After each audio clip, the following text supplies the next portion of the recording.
La mente ha sido educada para expresarse. El corazón se ha soslayado. El corazón es una estación intermedia, no la última. La última estación es vuestro ser. Ahí se termina el camino, porque no hay ninguna otra parte a donde ir.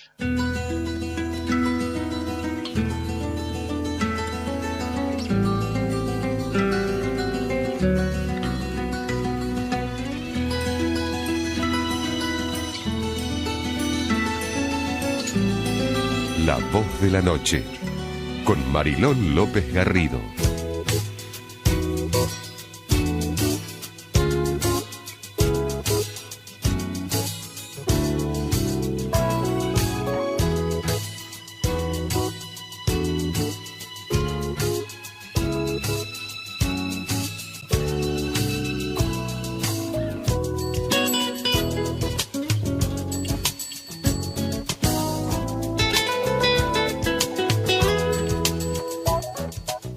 La palabra coraje es muy interesante. Proviene de la raíz latina cor, que quiere decir corazón. La palabra coraje proviene de la raíz cor, quiere decir corazón. Por lo tanto, ser valiente significa vivir con corazón. Los cobardes, y solo los cobardes, viven con la cabeza. Están atemorizados.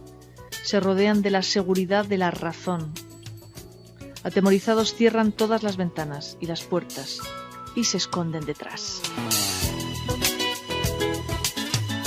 Buenas noches, ¿qué tal? Comenzamos La Voz de la Noche. Este es un programa con corazón, hecho desde el corazón.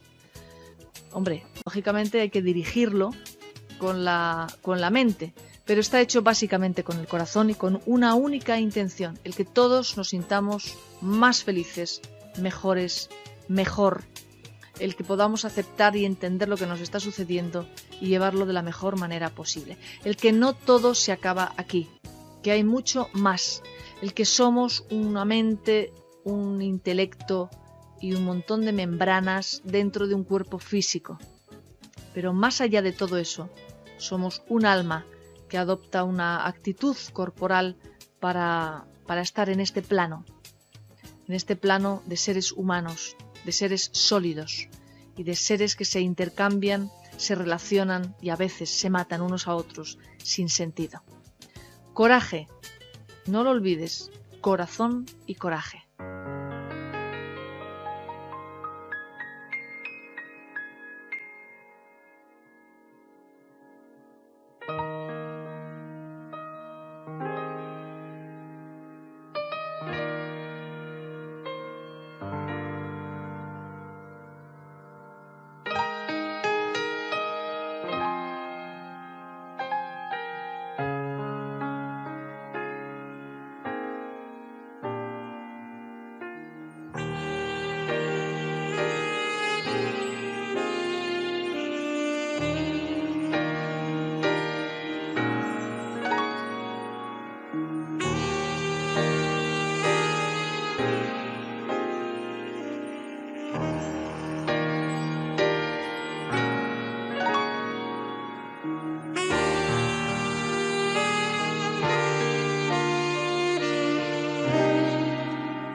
Hablamos la semana pasada de subir un peldaño, de subir una montaña y ver aquello que nos parecía inmenso y tremendo, verlo como un pequeño detalle. Habrás comprendido que decididamente la solución está en subir un peldaño más alto, desde el que tomar conciencia y adquirir la certeza de que existe un algo mayor y de que éste está completamente a nuestro favor. Entonces es cuando empiezas a confiar en la vida. El miedo empieza a desvanecerse y la seguridad va rellenando parcelas tuyas hasta ocupar toda tu vida interior. Es verdad que te regocijas cada vez que te consigues abrir una puerta y descubrir un espacio dentro de ti. También cuando sientes que se amplía tu conocimiento, pero cada vez que abres una puerta aparecen otras 10 más para abrir. La tarea no termina hasta que consigues alcanzar esta confianza profunda en lo superior, en la vida, en el destino, en el orden que existe en la creación. Cuando aparece esta certeza y este sentimiento de estar arropado por la existencia misma, es cuando consigues disfrutar de tu sensibilidad en lugar de tenerla miedo. Cuando esto sucede en tu interior, comienzas a disfrutar de esta exquisita sensibilidad, usándola para nutrirte de belleza, de amor, de plenitud con las cosas pequeñas que están siempre al alcance de tu mano.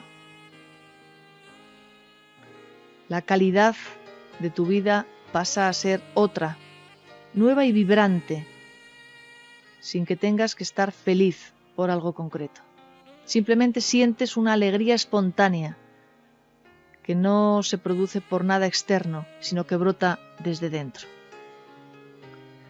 Sin embargo, para llegar a la universidad, primero hay que aprender las letras, luego poder formar palabras, después frases y finalmente poder escribir el texto de tu vida.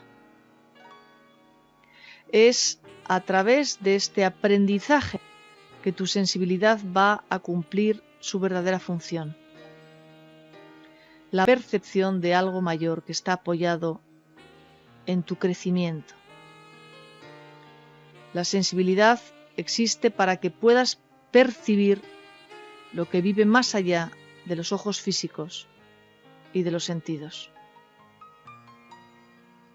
Está para que te puedas nutrir de la materia prima que hace que el mundo pueda existir, que es puro néctar. Mientras aísles tu sensibilidad de tu conciencia por temor o por no darle importancia, no hay forma de que tu espíritu pueda estar presente en tu vida cotidiana.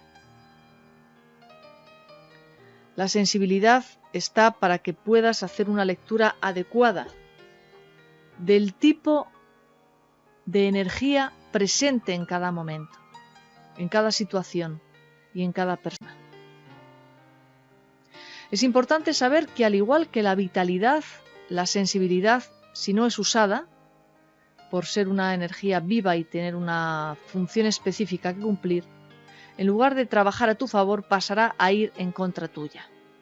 Una fuerza viva, si no es usada, no desaparece, sino que ejerce el efecto contrario. De ahí la importancia del aprendizaje. ¿Cuándo y dónde empieza esta sensibilidad? Está desde el momento de la concepción.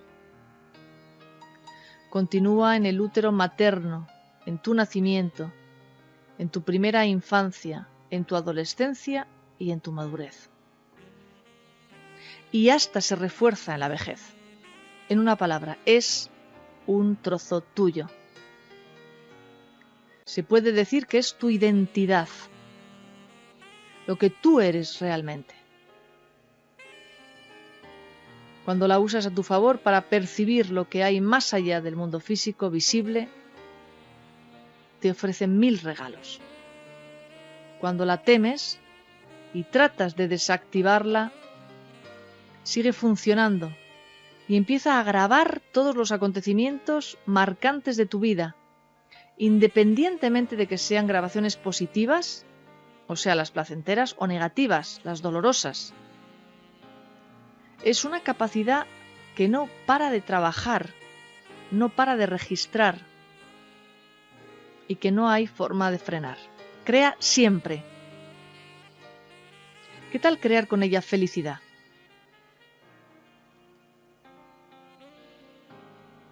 En una palabra.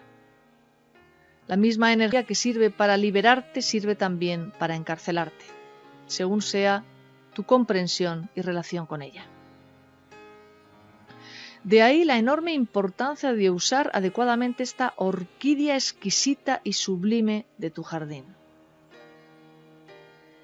Como todo en la vida, las cosas en sí mismas tienen una potencia intrínseca que podemos usar a nuestro favor, y ya que estamos todos unidos, a favor de la humanidad.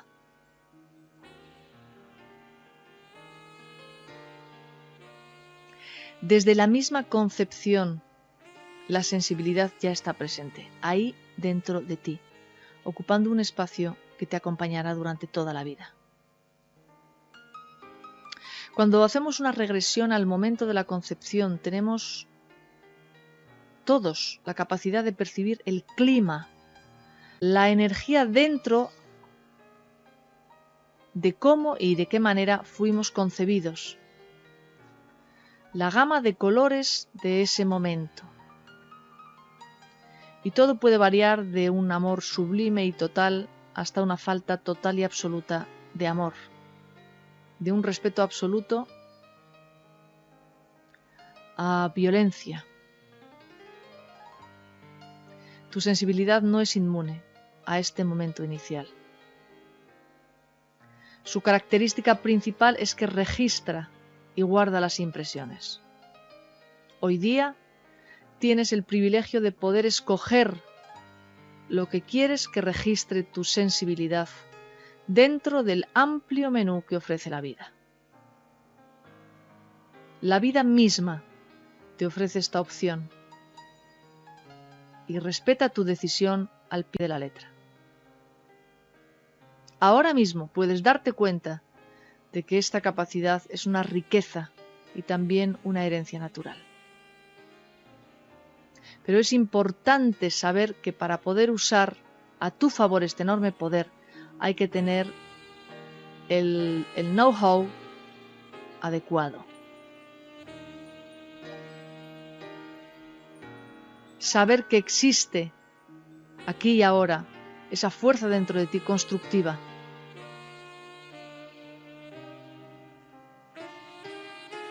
Y que podemos convertir nuestra vida tensa y destructiva en algo armonioso, placentero y amoroso.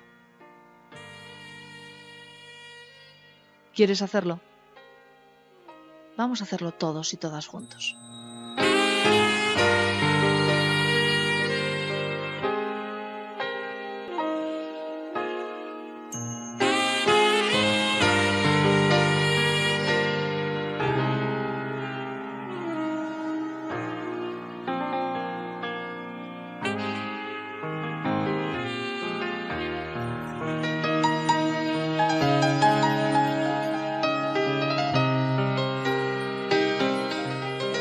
¿En qué mundo te gustaría vivir? Uno rico donde puedas ver osos hormigueros, pandas, elefantes, yaguaretés, nutrias marinas y águilas en sus paisajes naturales. ¿O uno pobre donde solo quedan sus recuerdos? Creemos que a todos nos gustaría tener la posibilidad de visitar el Parque Nacional Los Glaciares, para poder ver un huemul o abrir la ventana de nuestras casas y seguir escuchando el canto del zorzal.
Podríamos haber dicho que hemos estado o estamos trabajando la sensibilidad la semana pasada y esta, y es un arma, desde luego es un arma de doble filo. Cuando sentimos mucho y todo nos hace daño, cuando nos aislamos, nos encubrimos como el caballero de la ardera oxidada y no sentimos nada. Y nos aislamos además de los demás. Por eso hemos creado una afirmación para toda esta semana, primera semana del mes de agosto, frío, lluvioso mes de agosto. Mi sensibilidad me asegura a la vida. Mi sensibilidad me asegura a la vida.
En todo el mundo hay millones de niños y niñas que trabajan en beneficio de los mayores.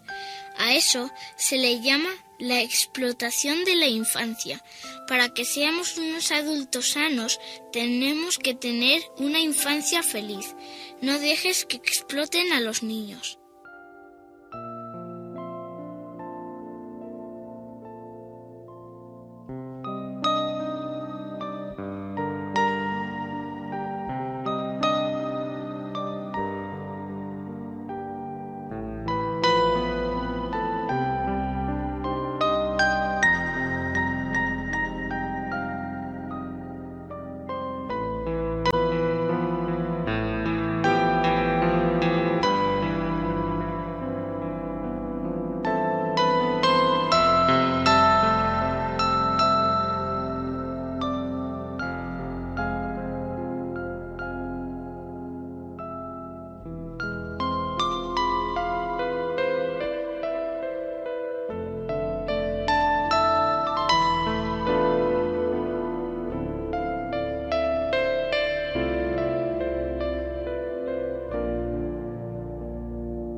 Y al estrenar mes, estrenamos también propósito, el propósito que nos va a acompañar durante todo el presente mes.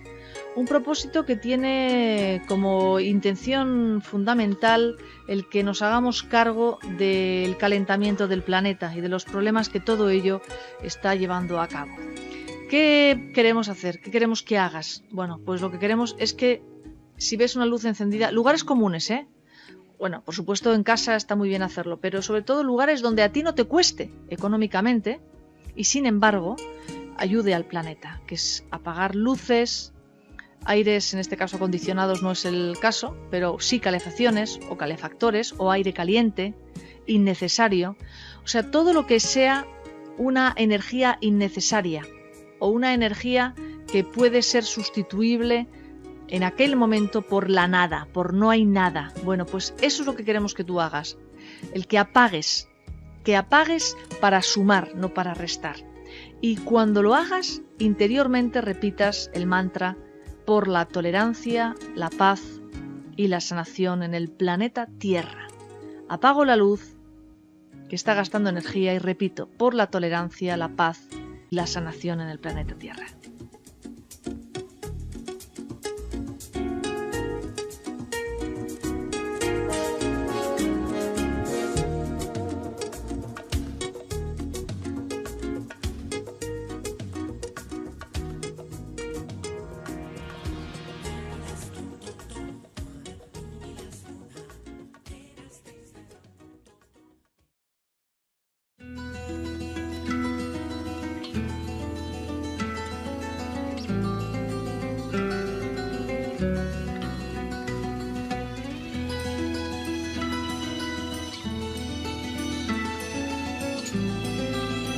Gracias por escuchar La Voz de la Noche.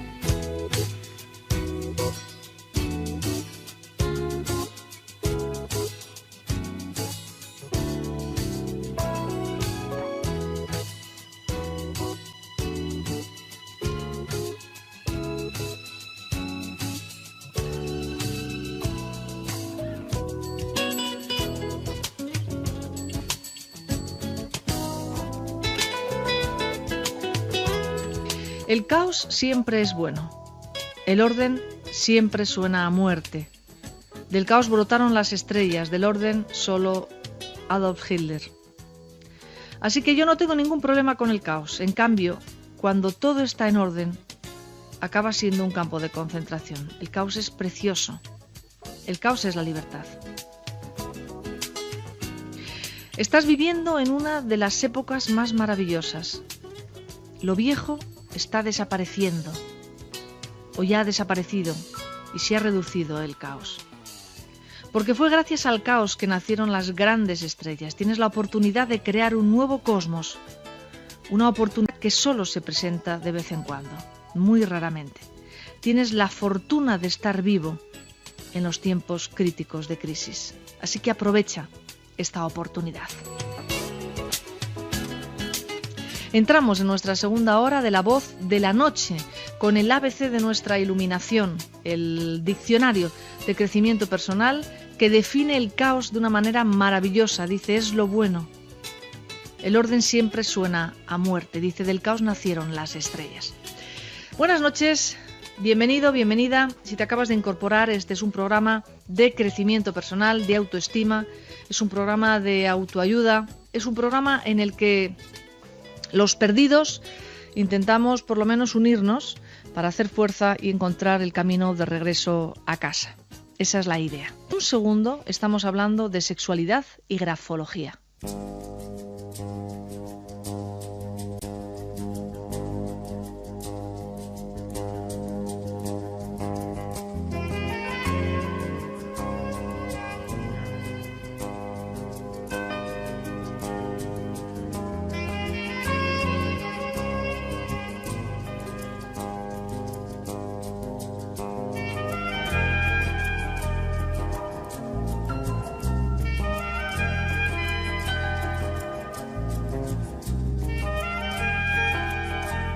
¿Sabías que cuando escribimos mostramos nuestra forma de relacionarnos con el mundo?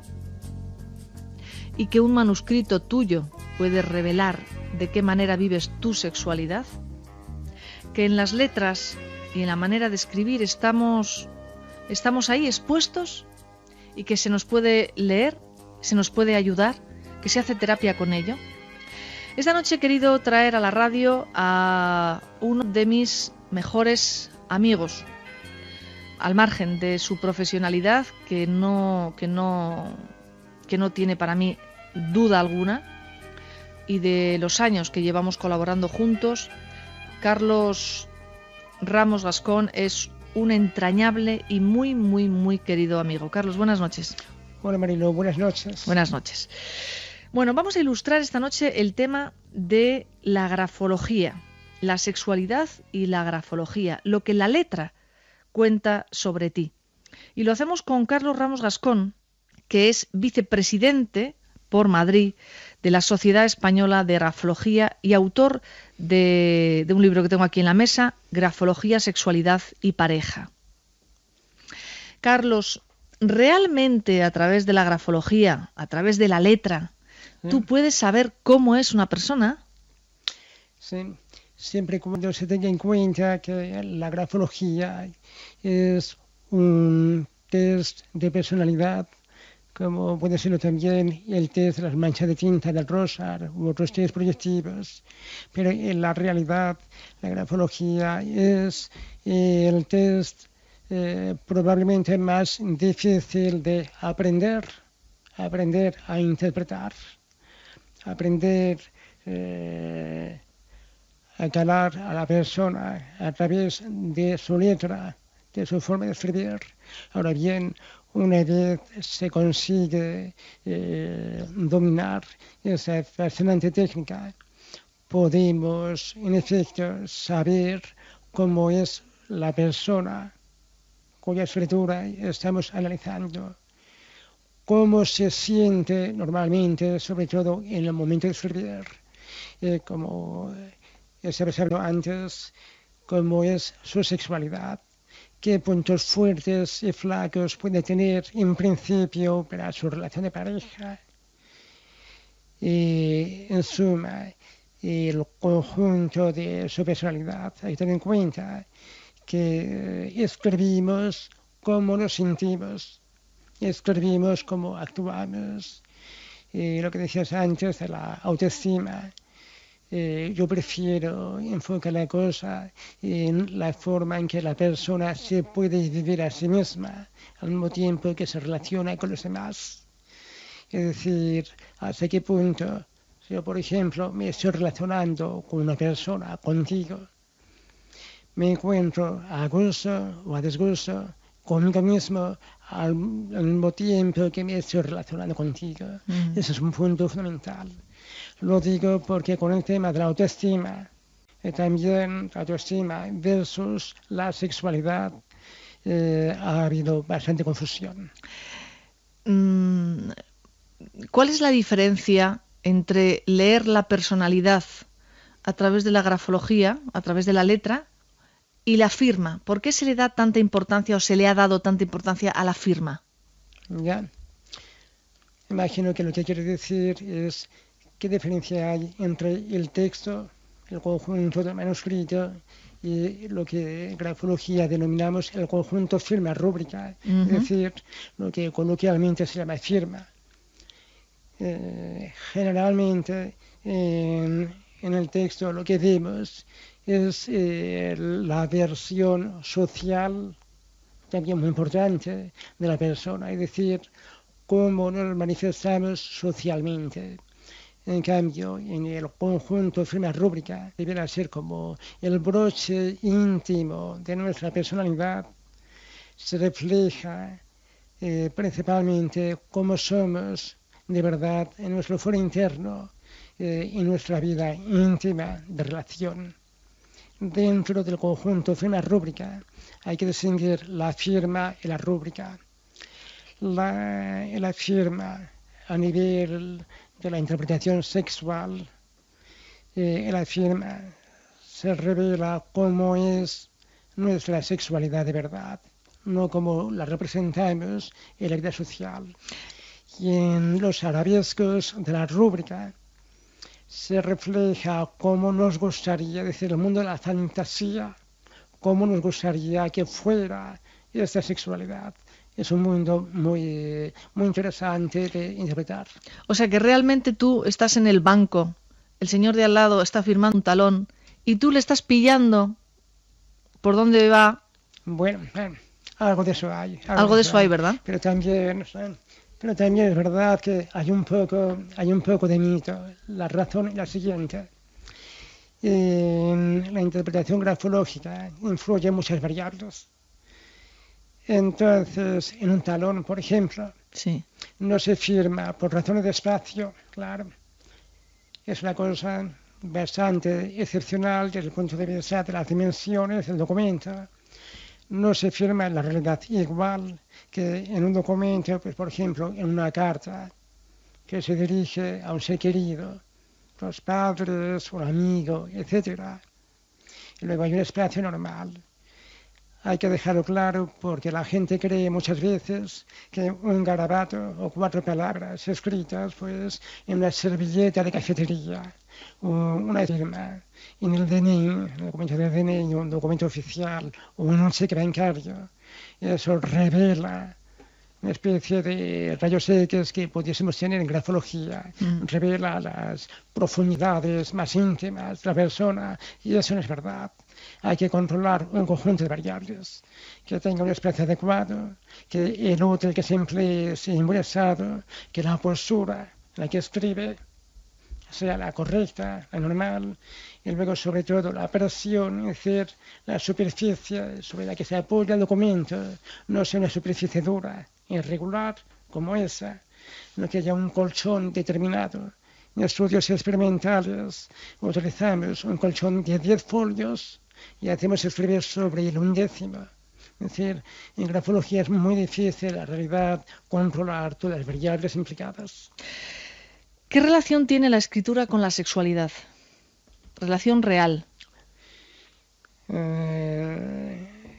lo que creo es que el análisis de la escritura es un medio excelente para investigar la sexualidad de la persona, siempre, como ya digo, que se controlen esas variables. Hay que tener en cuenta una cosa. Se tiene la tendencia a considerar la sexualidad como una especie de cajón o un compartimento estanco de nuestra personalidad. Eso no es correcto, no se ajusta a la realidad, no se ajusta a la verdad. La sexualidad tiñe todos los aspectos de nuestra personalidad, nuestra forma de relacionarnos, de comportarnos en la vida diaria, etc. Por la misma razón, la sexualidad no se refleja en la escritura en un aspecto o sector determinado, se refleja en el conjunto de la escritura, incluyendo, como decía antes, la firma y la rúbrica. Teniendo en cuenta esto, controlando las variables del documento que se obtiene para analizarlo desde el punto de vista grafológico, el análisis de la escritura puede revelar aspectos muy interesantes, muy amplios y muy profundos de la sexualidad de la persona cuya escritura analizamos.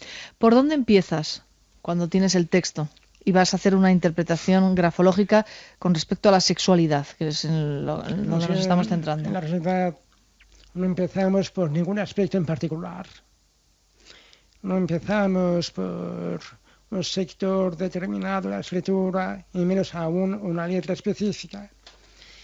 Lo que hacemos es captar lo mismo que la idea de relación, captar el conjunto de la escritura.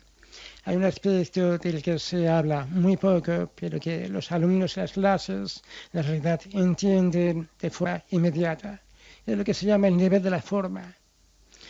La calidad formal de la escritura influye mucho en ese sentido. Es semejante a cuando conocemos a una persona, nos la presentan por primera vez. En realidad no estamos analizando un aspecto particular de su físico o de su comportamiento, sino que captamos un conjunto de su personalidad, la globalidad de su personalidad. Y en esa globalidad, en esa calidad personal, su calidad humana, incide mucho pues la relación que esa persona tenga con su propia sexualidad. Carlos, ¿hay trucos dentro de la grafología para ayudarnos a cambiar nuestra sexualidad o mejorarla o nuestra relación de pareja? Trucos, sí. Trucos no hay. Lo que no hay. Alguna vez me he preguntado por los procedimientos caseros que pueda haber para acabar la propia sexualidad de la escritura o de las personas que nos rodean. Precisamente eso es lo que no hay que hacer. Por ejemplo, acabamos de terminar en EPSEGRAD de Madrid un curso de grafología, sexualidad y pareja, que yo creo que es histórico, porque que yo sepa, nunca antes en la historia de la grafología se había dado un curso de esas características en España, no fuera de España.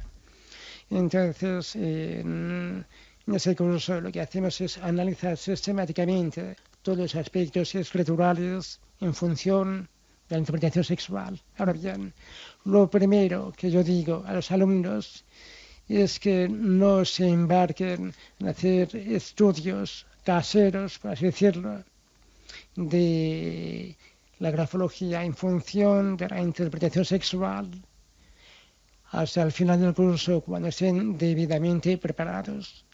Porque puede ocurrir muchas veces que en el transcurso de las clases, con la materia que estemos dando, a veces con un contenido bastante delicado, bastante sensible, y estén comparando lo que el profesor yo va diciendo con su propia escritura y puedan imaginar, fantasear en sí mismos o los demás problemas que en la realidad no existen. Es decir, hay trucos o aspectos parciales no existen.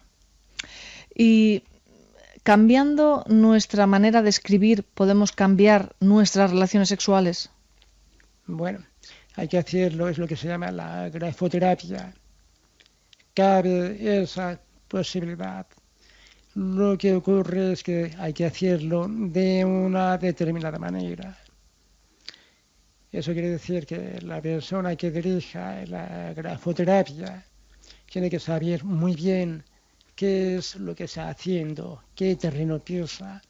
Además, tiene que tener, no solo como grafólogo, sino también como psicólogo, sexólogo, también en el campo de la psicopatología, un conocimiento muy amplio del ser humano. Entonces, en el aspecto de la grafoterapia, efectivamente, lo que se debe es mejorar el comportamiento sexual de la persona.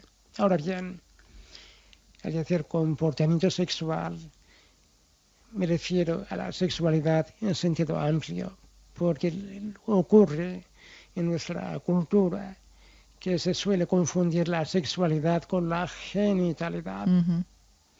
Entonces la genitalidad está incluida dentro del tema, pero la sexualidad es un terreno mucho más amplio.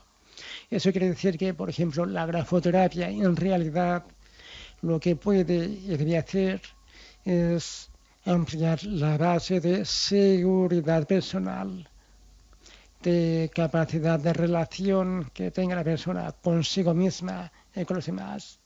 Y a partir de ahí puede también mejorar su comportamiento sexual.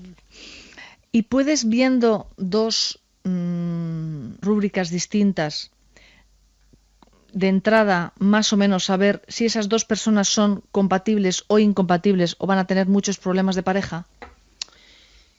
Es un terreno infinito, claro, complejísimo. Claro. ¿Sí?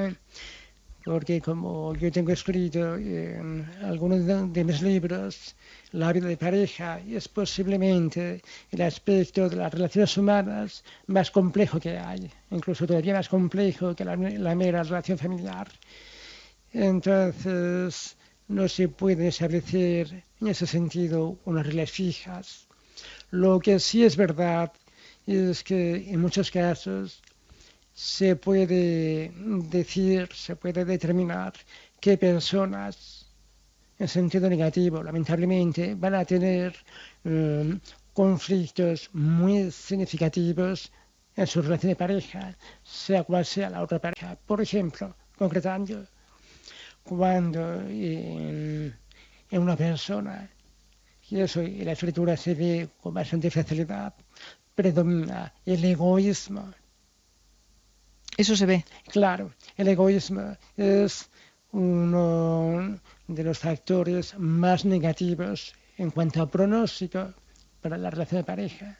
La otra persona puede ser una santa, pero pasa que en un solo miembro de la pareja predomine el egoísmo, para estar completamente seguros de que por lo menos esa pareja va a tener problemas, no como en todas las parejas, sino problemas extremadamente significativos, y suele ser un mal pronóstico para la evolución de esa pareja.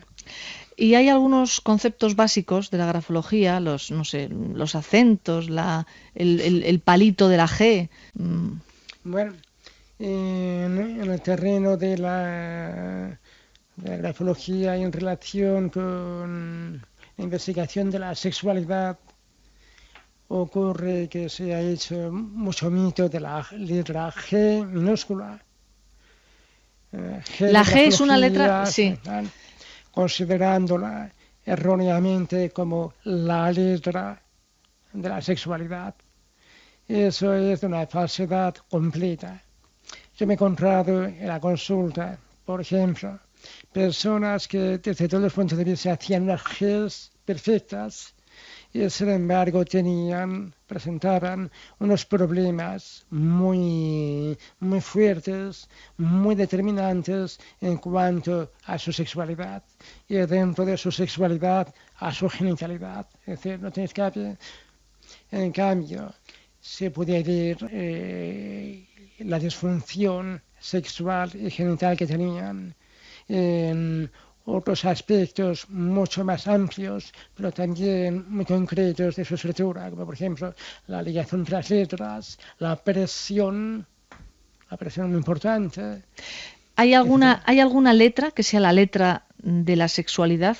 No, nada. Nada de nada. No, mito tras mito. Ya sé que se ha dicho mucho, se ha hablado mucho sobre ese tema. Es mentira, es completamente falso. No existe la letra ni de la sexualidad, ni la de la no sexualidad, nada. Influye el conjunto entramado orgánico, la estructura escritural. Esa es la verdad. Vamos a hacer un alto en el camino, Carlos, muy cortito, porque tenemos a nuestro ángel, que no escribe, pero que a través de su voz nos lleva muy lejos con sus alas. Esas alas que quién sabe si dibujan alguna que otra palabra en el viento, en el aire. Es la crónica de un ángel.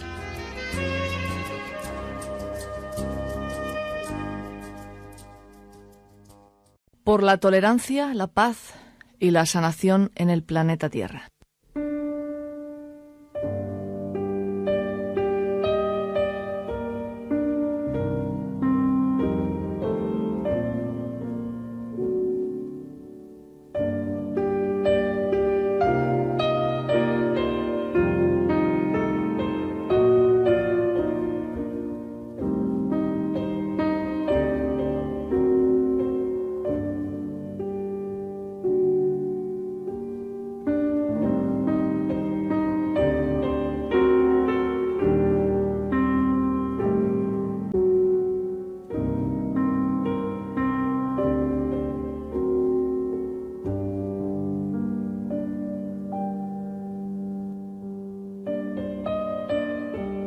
Hoy parece que tengo un buen día. Empezamos bien. Parece que va a ser uno de esos días en que se da la magia, uno de esos días en que Dios y todos los seres santos han decidido acompañarme. Siento mi corazón lleno de júbilo, porque hoy sé que todo va a ir bien, que todo se va a propiciar. ¿Qué será? Que a veces todo se da y otras veces todo se pierde. La magia, la alegría, la compañía, la oportunidad. Ya has aprendido sobre la red de caminos resonantes, que todo lo compenetra y que propicia la sincronicidad de las experiencias. La confianza merece un aprendizaje especial, porque todo lo que hagas por permanecer en un camino de confianza te ha de ayudar muchísimo en tu andadura. Cuando dudas, desconfías, eliges inconscientemente resonar con el camino de la duda y de la desconfianza. Caes directamente en ese camino, un camino difícil y tortuoso, en el que te vas a encontrar con todas las situaciones, circunstancias y relaciones que refuercen esa realidad, el camino de la duda. Cuando decides confiar, a pesar de todo, eliges resonar con el camino de la fe. Puedes elegir este camino en relación a tu pareja, amigos, tus socios, tú mismo, la vida, el universo o Dios. En cualquier caso, al resonar camino de confianza y de fe, vas a entrar en un camino que es cada vez más grande y más recto y que te va a dar oportunidades una y otra vez para que te demuestres a ti mismo que puedes confiar. Puedes llegar a encontrarte con auténticas autopistas de confianza. Pero hay también obstáculos. Cuanto más ancho es el camino de la confianza, más encrucijadas de pequeños caminos de duda te vas a ir encontrando. Si dudas, te desvías al pequeño camino de la duda, del que es difícil salir. Si confías, alimentas el camino de confianza, que se vuelve aún más grande y firme, con más oportunidades de reforzarse a sí mismo, pero también con más encrucijadas de duda. Así es que tú eliges. A cada momento puedes elegir de forma inconsciente cualquiera de los dos caminos. Y también ahora puedes optar por hacerte consciente y elegir siempre que estés atento. Camino de confianza y la fe. Esto me recuerda al juego de la oca, pero suena muy bien, más bien me resuena. Hoy elijo vivir mi vida desde un camino de confianza y fe. Hoy elijo estar atento en las encrucijadas del camino, en las que me asalte la duda, para mantenerme firme en el cambio, el camino de la confianza. Confía en que llegarás al final pegado. La seguridad necesita pruebas, hay que demostrarla. La certeza es la verdad interna, no necesita demostrar nada. Y por eso la primera se nutre de cosas y la segunda de luz y confianza. La seguridad huye del desamor, la confianza busca el amor. Mi gran verdad soy yo, sin hacer, solo con ser. Si juntamos la certeza de todos, tendremos la verdad. Gracias, David, y buenas noches.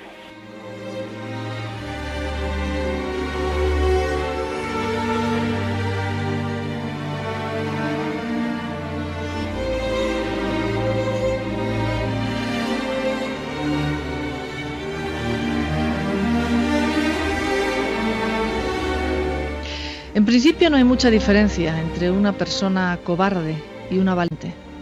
La única diferencia es que el cobarde escucha sus miedos y se deja llevar por ellos, mientras que la persona valiente los aporta y continúa su camino.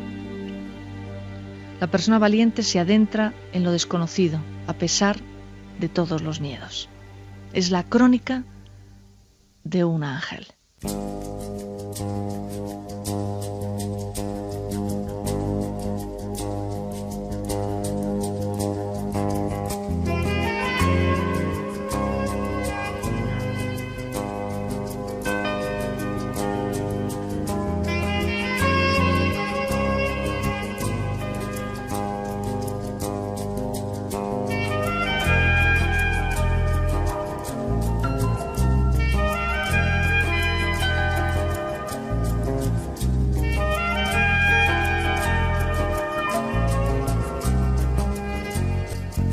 Continuamos con esta entrevista que hace ya tiempo tenía yo ganas de realizar para que conocierais este gran hombre y gran amigo, Carlos Ramos Gascón, psicólogo clínico, grafólogo, psicoterapeuta, autor de varios libros, y estamos hablando de su último libro, Grafología, Sexualidad y Pareja.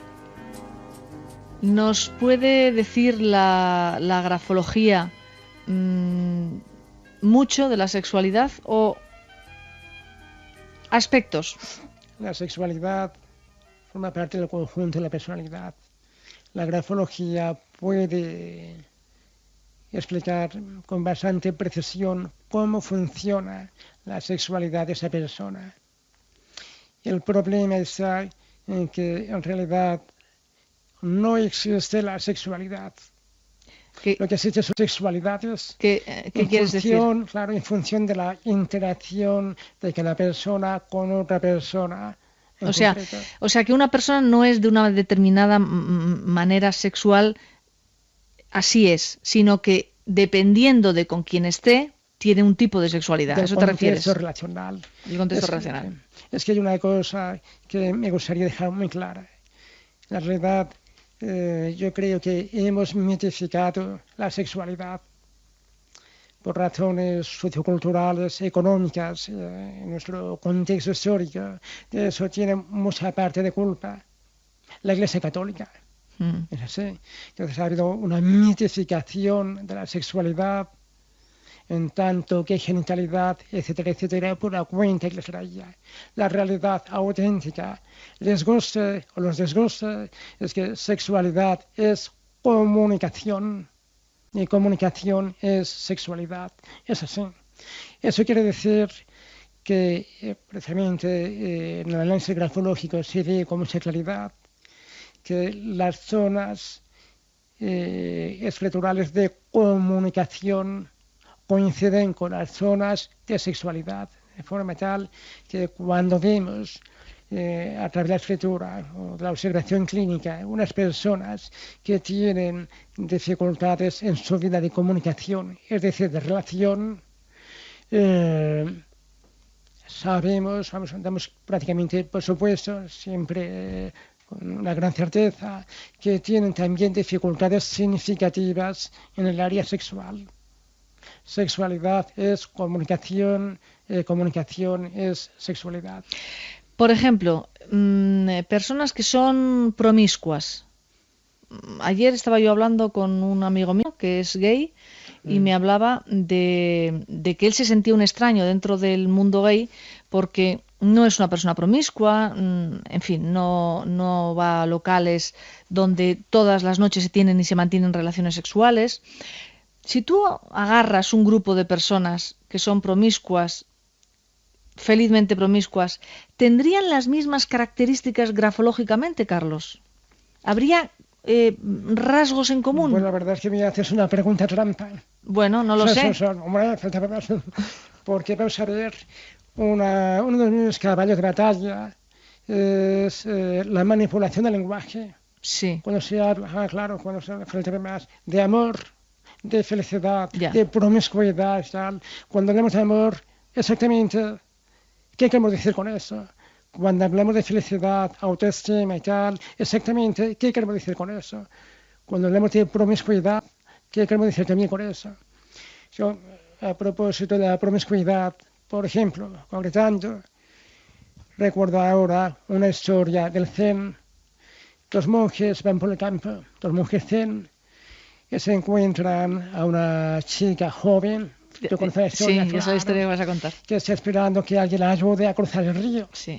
Una chica preciosa y tal. Bueno, entonces, sin vacilar, uno de los monjes coge a la chica y se la pone encima a la orilla.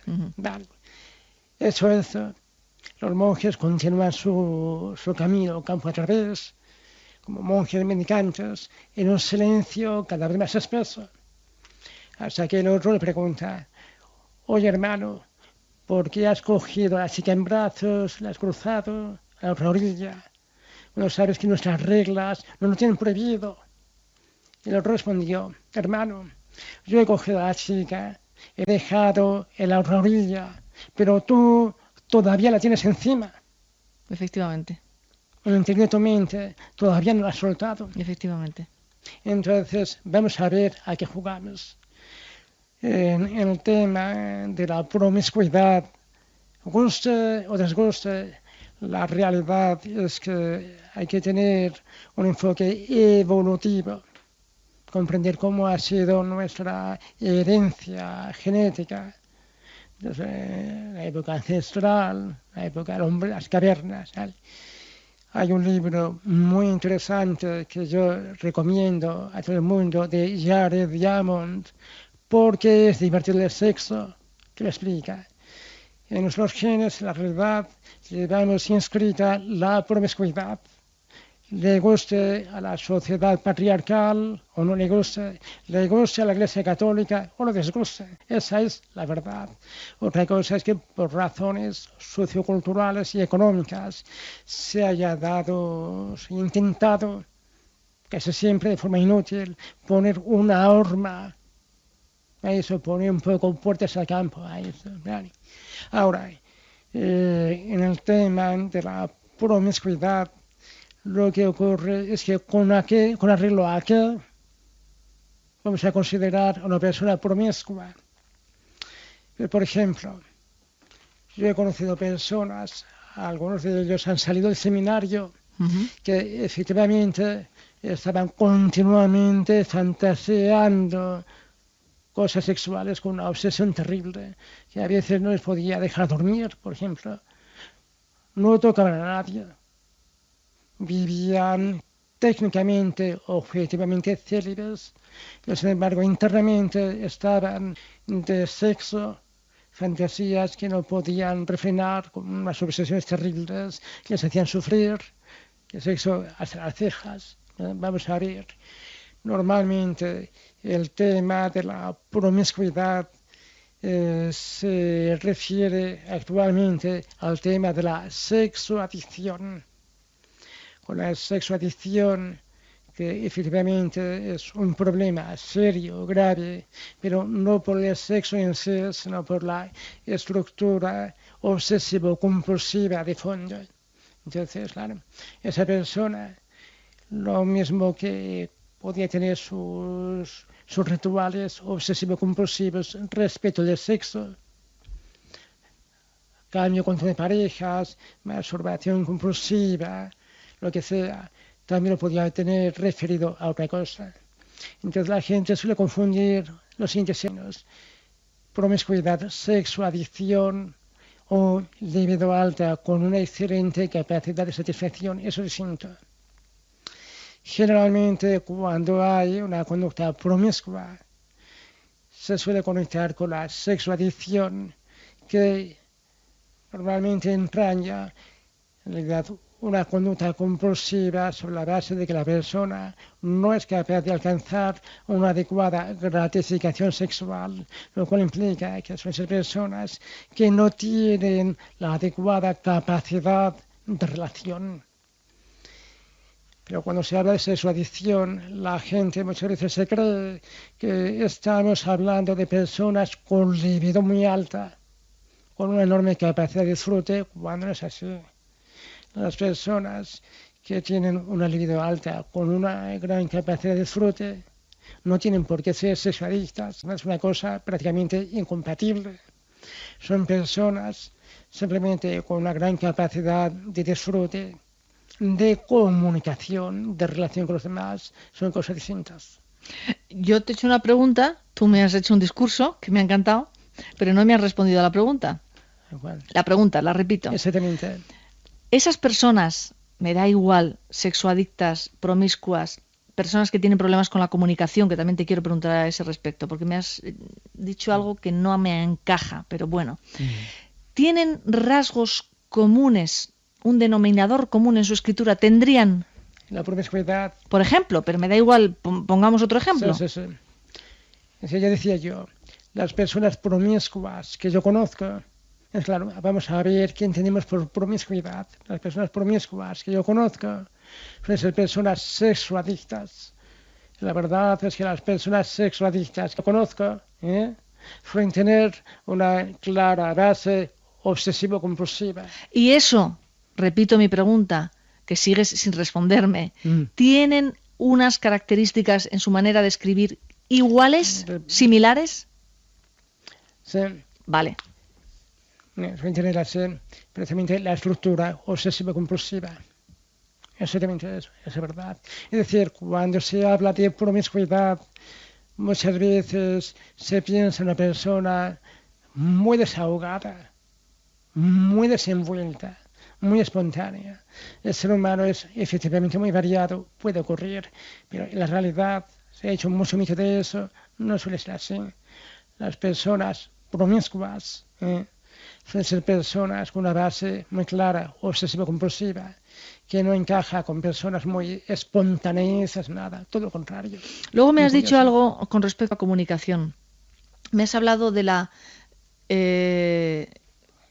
similitud entre, que además es lógico, entre la incomunicación verbal, la incomunicación a la hora de relacionarte con los demás.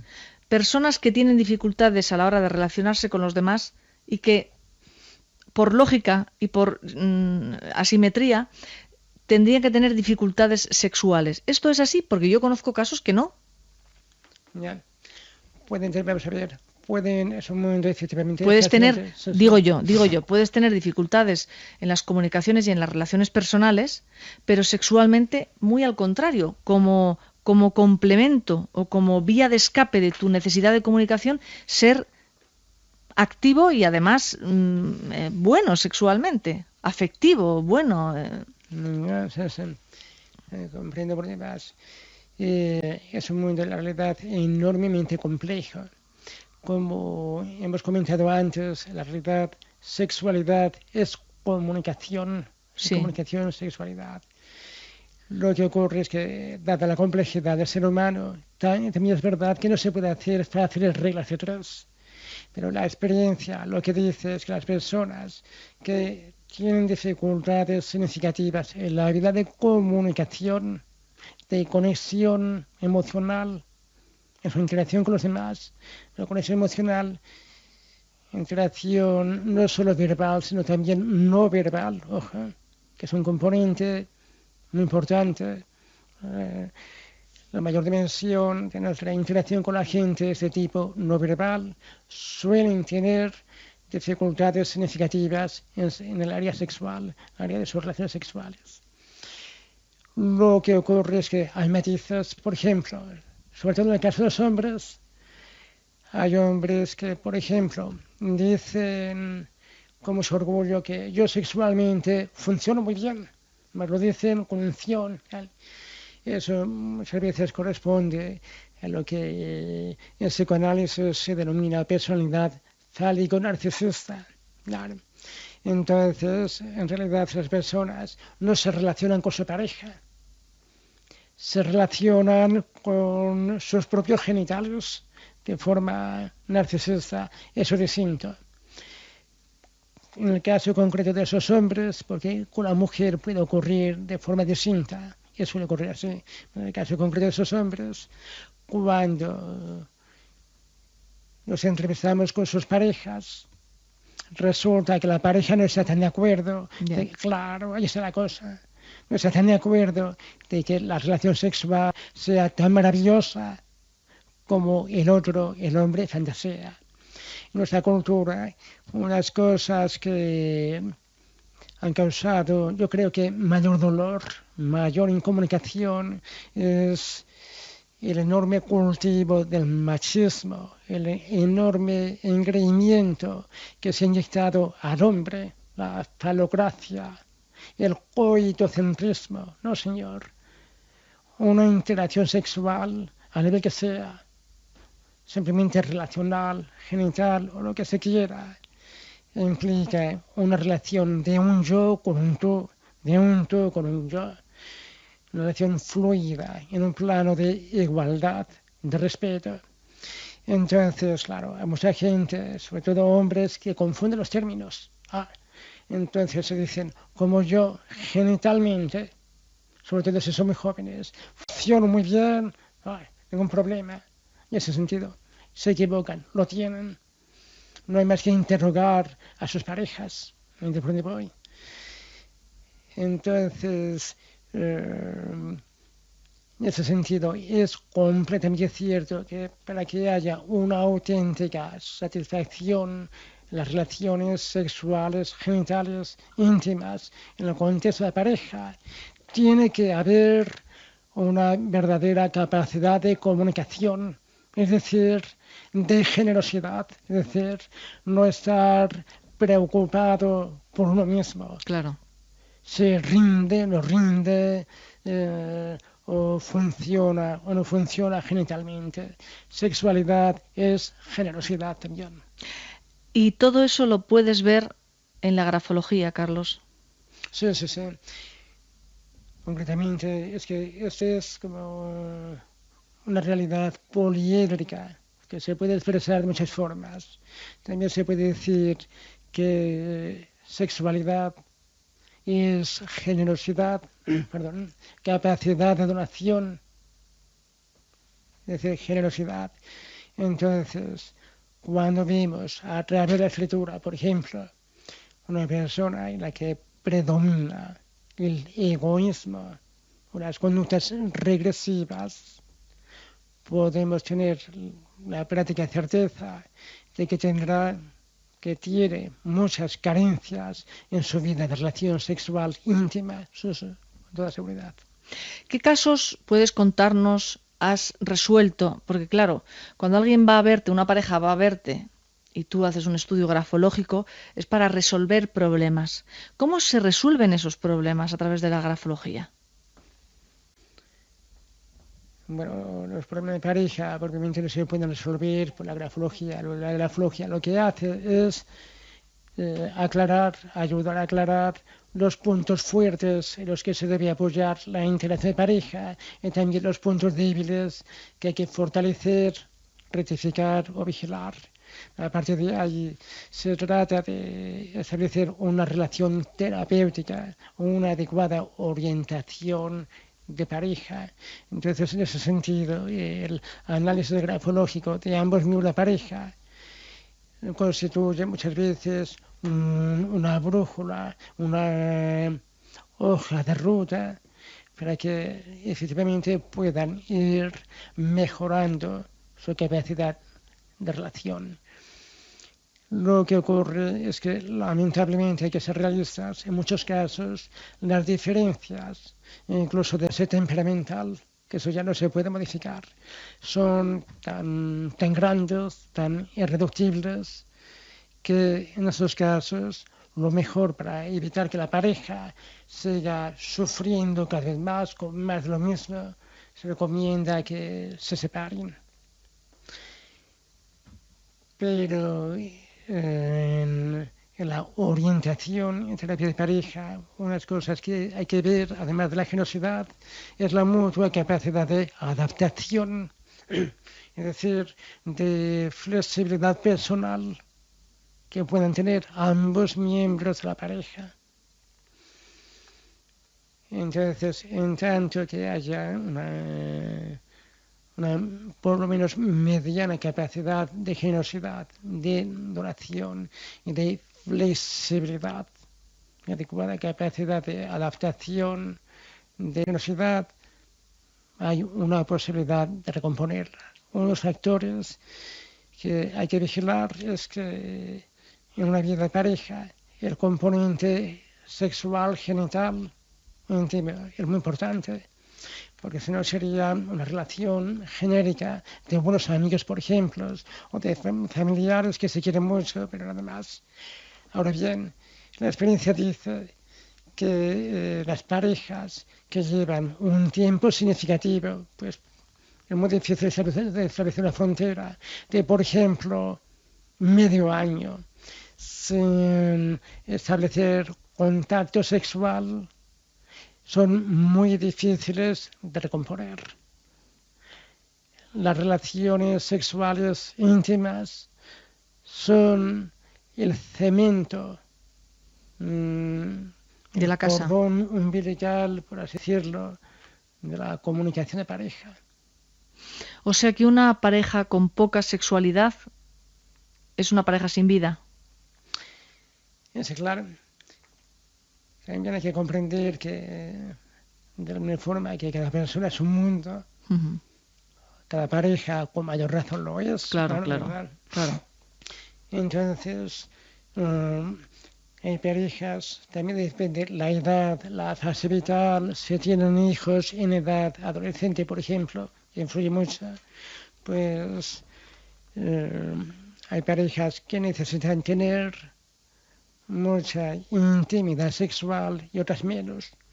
Lo mismo que una persona pues que necesita comer más que otras, eso depende de la propia naturaleza.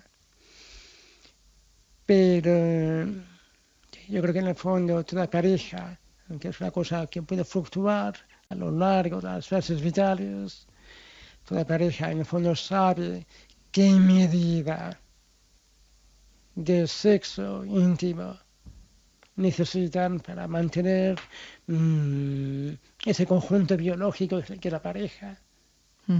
Es verdad. Carlos, para terminar, ¿nos aconsejas algunas fórmulas caseras para autodefinirnos o no? Es que no existen fórmulas. Claro. A nivel estructural es prácticamente imposible dar ninguna fórmula, ninguna receta para poderse autodiagnosticar. Además, somos seres humanos, no podemos ser objetivos realmente con nosotros mismos. Si no lo conseguimos con los demás, sobre todo con los seres queridos, con nosotros mismos, en este cuento. Para eso, si yo, por ejemplo, siendo psicólogo y experto en grafología, quiero autodiagnosticarme en cuanto a mi capacidad de conexión emocional o de pareja, lo que haré es llevar mi escrito a un profesional competente, de mi confianza, para que sea él el que me oriente a mí. Yo mismo, conmigo mismo, honestamente, no podría hacerlo. ¿Y con tu mujer? Bueno, mujer, aquí presente, a través de los cristales, alguna vez me habrá analizado la escritura, pero todavía no ha querido decirme que ¿Qué ha visto? Se lo ha callado. Pero todavía no me ha dado su diagnóstico. Pero tú la analizas a ella a través de su escritura. Sí, una maravilla persona, mucho mejor persona que yo. Bueno, eso yo os dejo a la par a los dos, porque como Carlos es un poco una debilidad, pues eso. Autor de Grafología, Sexualidad y Pareja, habéis notado, habéis visto, un excelente profesional y más excelente persona. Nos estáis pidiendo títulos de libros de Carlos, os voy a dar alguno que otro más: Grafología y Fobia Social, Hipnosis y Psicoterapia o Test de Línea Ondulada. Carlos Ramos Gascón, muchísimas gracias por venir a la radio. Encantado de haber compartido ese rato con todos vosotros, mando a todos los radioyentes un abrazo muy sentido. Gracias, buenas noches. Buenas noches.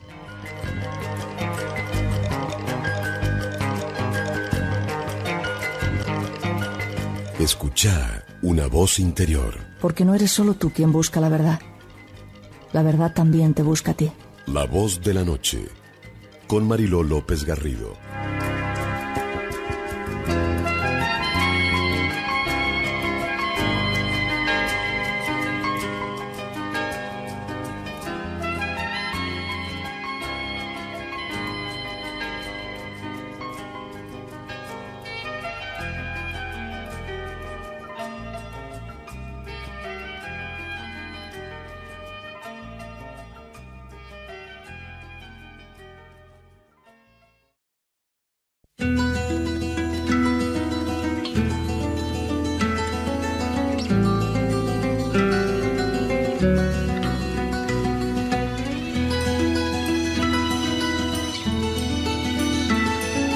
Escucha una voz interior. Mariló López Garrido.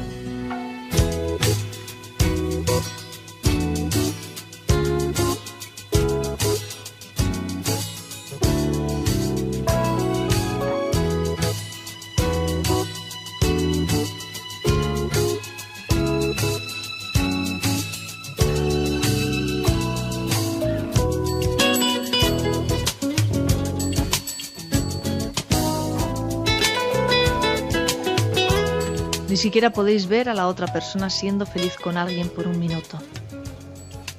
¿Y pensáis que podéis morir por la otra persona? Intentad ver lo que realmente hay en vosotros para la otra persona y los celos desaparecerán. En la mayoría de los casos, con los celos también el amor, vuestro amor desaparecerá. Pues ¿cómo podéis amar si sentís celos? ¿Qué sentido hay en sentir un amor que está lleno de celos, que no es amor?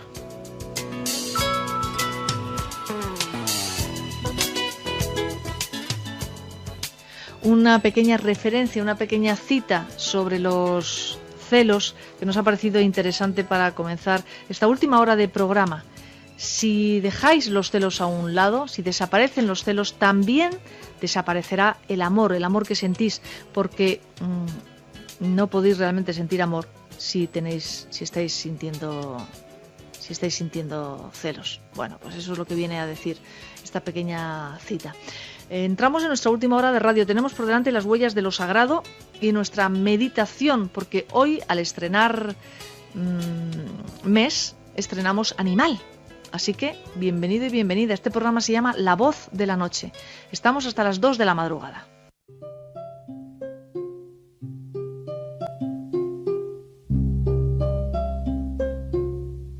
Huellas de lo sagrado.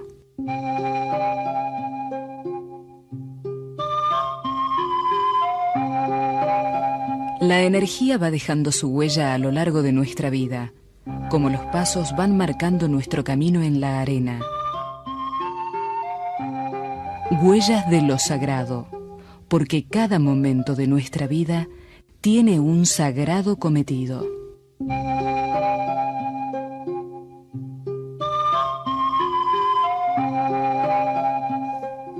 Me gustaría esta noche, charlando con Marly, empezar hablando de lo que es soltar y de lo que es agarrar, es decir, empezar algo nuevo. ¿Cómo podemos iniciar? ¿Qué tipo de energía podemos adquirir para empezar lo nuevo? Marly, buenas noches. Buenas noches. ¿Cómo estás? Muy bien. Pues decías que cómo se empieza un nuevo ciclo. Una nueva etapa. Una nueva etapa. Pues una de las cosas más importantes de empezar una nueva etapa es cerrar bien la anterior. Porque muchas veces queremos llevar algo de la anterior etapa a la siguiente y el resultado es que ni nos quedamos en la vieja ni en la nueva. Por lo tanto, el cerrar los ciclos es una de las cosas más importantes para que naturalmente venga el ciclo siguiente. A veces no hay que hacer nada. Si tú cierras realmente bien una etapa de lo que sea, además de una profesión, de una pareja, de un estado interno, cuando las cierras con gratitud, cuando las cierras de una forma en que quedas realmente feliz, diciendo, realmente esa etapa ya pasó, ya no sirve, es como la cáscara de un árbol que cae solo, porque ya no sirve, porque ya hay savia nueva empujando. Entonces realmente la etapa siguiente se presenta sola y además se presenta de una forma perfecta, completa, íntegra. Y eso es, diría yo, lo más importante, que tú no quieras llevar de la etapa anterior como si acabas un año de colegio y dejas pendiente una asignatura. Evidentemente estás con esa cosa pendiente, distrayéndote de la etapa siguiente. Entonces cierra bien el año, cierra bien la anterior etapa y la siguiente viene completa, viene íntegra, viene con todo lo que tiene que dar de sí. ¿Cuáles son las características, la actitud para cerrar bien una etapa? Porque a veces nos quedamos en la palabra, en tienes que, o en el puedes que, pero ¿cómo cerrar una relación con la que todavía estás conflictuado y además quieres cerrarla? ¿Cómo cerrar con un resentimiento pendiente? ¿Cómo cerrar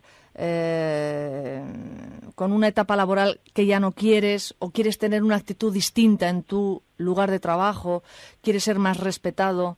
¿Cómo cambiar, que no tiene por qué ser romper y empezar, cambiar el giro de una relación? ¿Qué tiene que producirse interiormente para que esto nazca de una manera natural? Vamos a ver, la cosa evidentemente no tiene una fecha, en el sentido de que tú dices, sí, cambia claro. el año y tengo que cambiar eso. Sí, totalmente. Esto, cada cosa, es como que la fruta madura a su debido tiempo, y no antes ni después. Entonces, una relación, mientras esa relación no las ha sacado el jugo, no has aprendido la lección que te tiene para enseñar, mientras un trabajo no te ha enseñado lo que te tiene que enseñar, estoy hablando desde un punto de vista psicológico, emocional, no laboral. Mientras una situación, la que sea, no has aprendido la lección, porque muchas veces la lección es simplemente aceptación o quitar expectativas o muchas veces aceptar las cosas sin querer imponer tu forma de verlas ni de quererlas. Entonces, las situaciones se mantienen hasta que consigues aprender lo que te han venido a enseñar. Claro que eso no es una fórmula. Aplica tal fórmula y has aprendido lo que él ha tenido a enseñar las situaciones, porque la vida te está trayendo continuamente situaciones en tu punto débil. Es como que no te trae situaciones para reforzar tu punto fuerte, porque eso no le interesa a la vida. Le interesa que tú resuelvas, sanes, cures y refuerces tus puntos más débiles, más flojos, los que no ves, tus puntos ciegos. Por lo tanto, ¿cómo terminar bien una relación? La primera historia realmente es tratar de ver las cosas desde un otro ángulo, porque casi siempre en una relación, por ejemplo, tenemos una idea concreta de lo que queremos de la relación, lo que queremos de la otra persona, incluso muchas veces ni vemos la otra persona como es. Tal es nuestro deseo que sea de la manera que nosotros queremos. Entonces, todo eso se hace difícil justamente porque está conectado con deseos profundos, con añoranzas profundas que nosotros proyectamos sobre las demás personas, sobre nuestro trabajo, sobre las diferentes situaciones de nuestra vida, a veces sobre hijos. Entonces, lo primero es ver cómo puedo ver esto de otra manera, cómo puedo quitar de esa situación mis expectativas. Eso es un ejercicio muy bonito que se puede hacer y que os recomiendo mucho. Es una situación que tú veas conflictiva para ti, decir a esa persona, por ejemplo, te libero de todo lo que he pensado sobre ti. Como si la vieras nueva, como si la vieras sin nada de lo que anteriormente ocurrió, ni anteriormente juzgaste, ni anteriormente deseaste de esa persona. Lo que sucede... Sí, pero en este caso, Marley, podemos rozar la palabra no es inocencia. Podemos rozar esa línea... Ingenuidad. Sí, la ingenuidad, además en un sentido negativo, es decir, cuando caes y vuelves a caer y vuelves a caer y es como que no te has enterado de lo que te estaba pasando. O sea... No, pero no está dicho de esa manera, sino de que tú abras tu mente para ver cualquier situación, cualquier persona o cualquier acontecimiento desde un otro ángulo. Y eso, en el momento que tienes una idea fija ya de lo que es aquello que te ha pasado o la persona, no es posible. Por eso ese ejercicio es tan tremendamente renovador. De repente mirar una situación como si jamás hubiese ocurrido antes. Mirar una persona como si no tuvieras con ella ninguna vivencia anterior. Porque muchas veces las personas cambian o las situaciones cambian y no nos damos cuenta por el simple hecho de que nuestra mente ha fijado un juicio sobre esa persona, sobre esa situación. Entonces, primer paso para cerrar un tema, tratar de verlo desde un otro ángulo completamente diferente. Mientras eso no ocurra, estamos presos a nuestro anterior juicio. Ya. Y no es posible andar hacia adelante. Cuando finalmente esa situación por fin la consigues ver de otro lugar, de otro sitio, con otros ojos, ese es nuestro reto. El desafío es ese, conseguir ver las cosas desde un ángulo más elevado, desde un ángulo menos personalizado. Poder comprender el otro dentro de su complejidad, sin tenerle atado a nuestras expectativas y a lo que esperamos que él sea, diga o haga. Todo eso sería el comienzo, el primer paso hacia resolver y cerrar bien un tema. Ya te digo, el que sea. Ya. ¿Qué relación tiene la valentía con lo que estamos hablando? Bueno, la valentía es un estado de ánimo en que tú te sientes apoyado, porque muchas veces no nos sentimos apoyados o no tenemos el conocimiento para afrontar una situación, y entonces eso se traduce en miedo. Entonces tú te juzgas, soy cobarde, no sé qué, tú te exiges, debería de tener coraje, debería de ser valiente.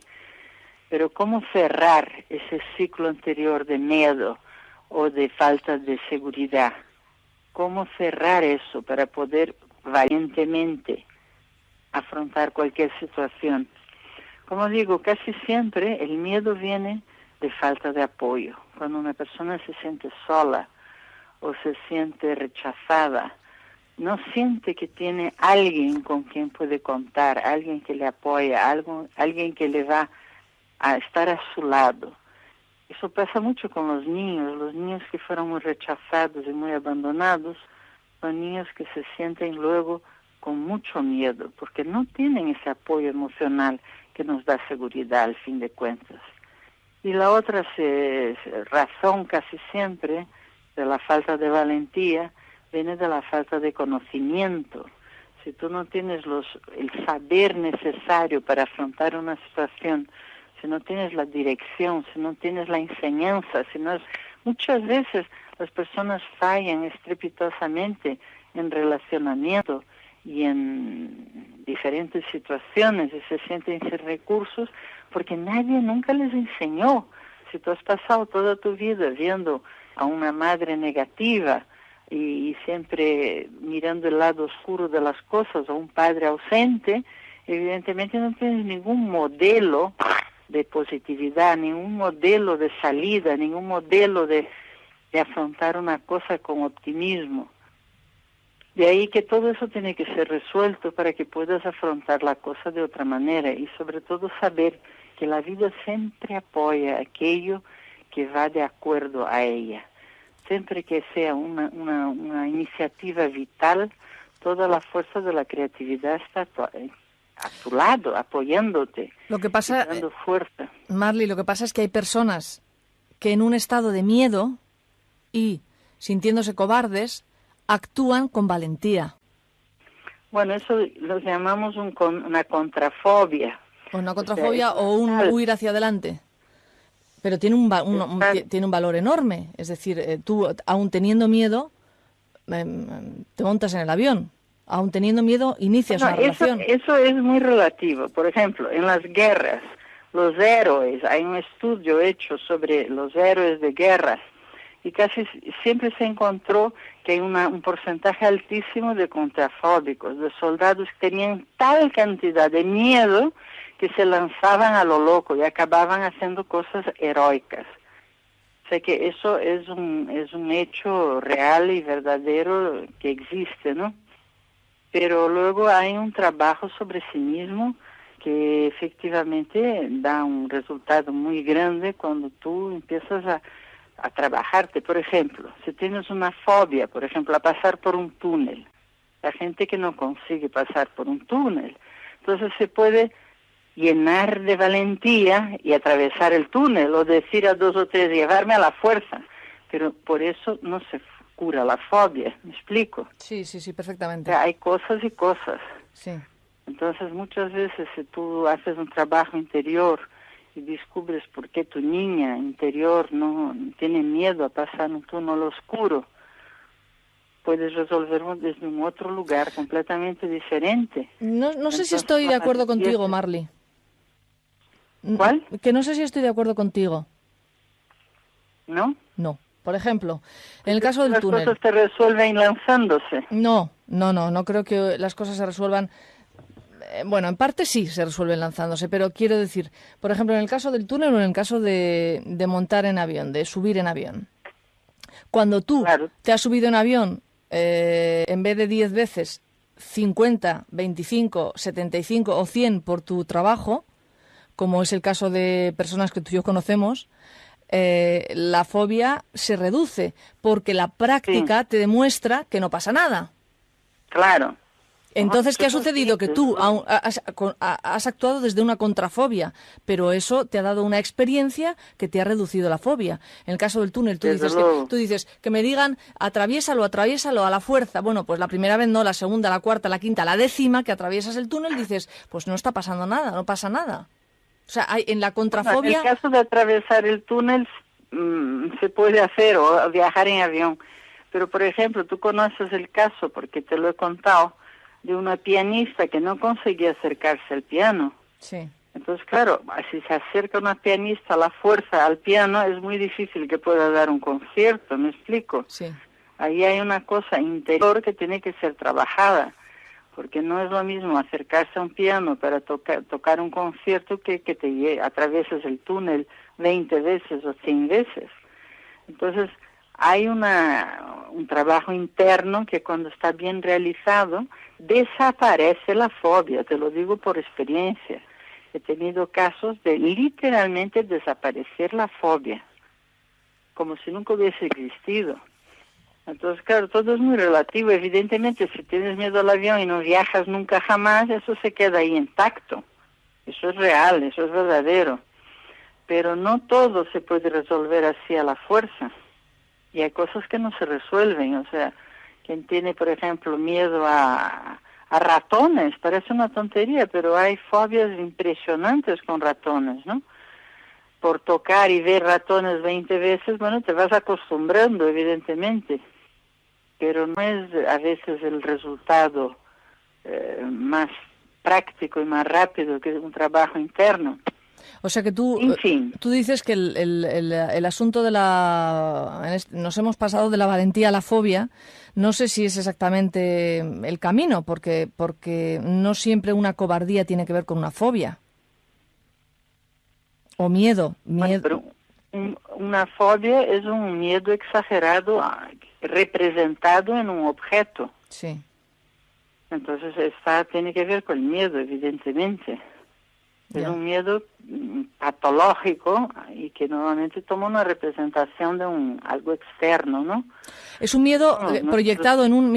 Está muy bien, vamos a desarrollar un poco lo de la fobia, Marley. Es un miedo interno que se materializa en un objeto. En realidad es una... No es real. Un objeto... Sí. Que en sí mismo es neutro, es lo que te quería decir. Provoca una reacción exacerbada y absurda y exagerada con relación a él, porque no siempre es miedo, a veces es rabia. Tú no sé si te acuerdas que en mi libro cuento una historia que me pasó a mí de una chica que tenía fobia a aceitunas. Sí.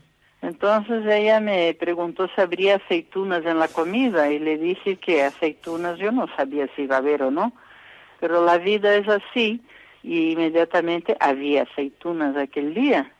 Entonces yo la provoqué colocándole una aceituna en el plato, y la chica se levantó indignada, pero como para pegarme.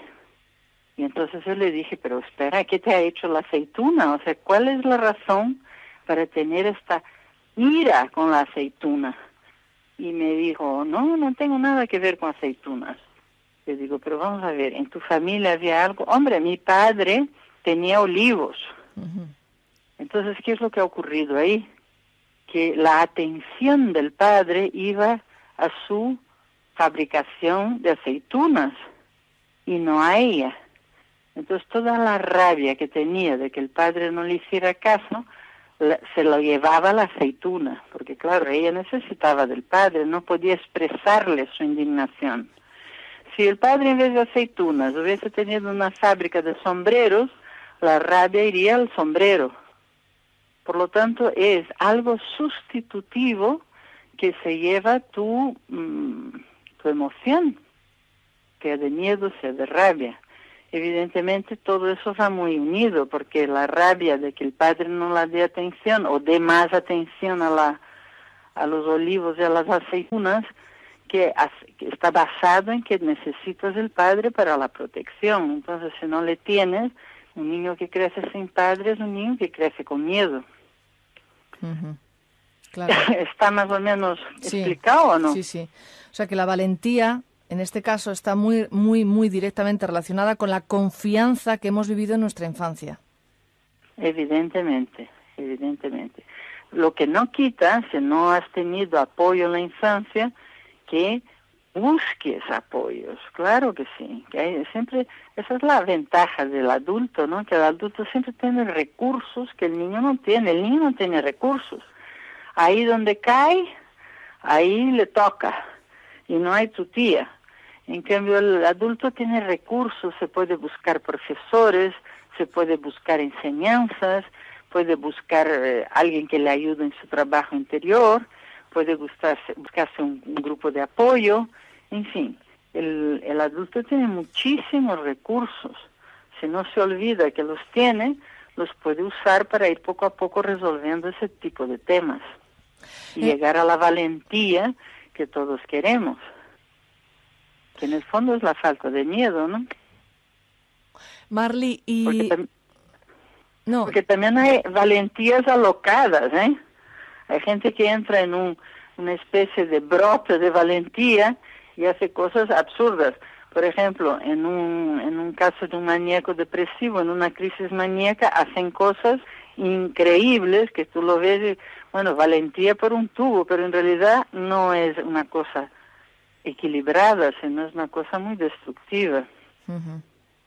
Sí, sí. Hubo un caso de uno, por ejemplo, que iba en dirección prohibida en las autopistas, porque como estaba con una crisis maníaca impresionante y eufórico perdido, creía que él tenía poder para desviar todos los coches. Ya. ¿Y la confianza en la vida en general, en la vida? Porque hay gente que le va bien, hay gente que le va bien en la vida. Es gente que tiene confianza en la vida, es gente que de forma natural le salen las cosas. Energéticamente está llamando a que le salgan bien las cosas. ¿Está funcionando ese radar? Mira, yo creo que hay una cosa un poco kármica, realmente, porque en mi observación de las personas veo que hay gente que tiene las cosas mucho más fáciles y hay gente que las tiene realmente más difíciles, con más obstáculos. Pero eso no quita que los que tienen más obstáculos no puedan llegar. Claro que se puede llegar.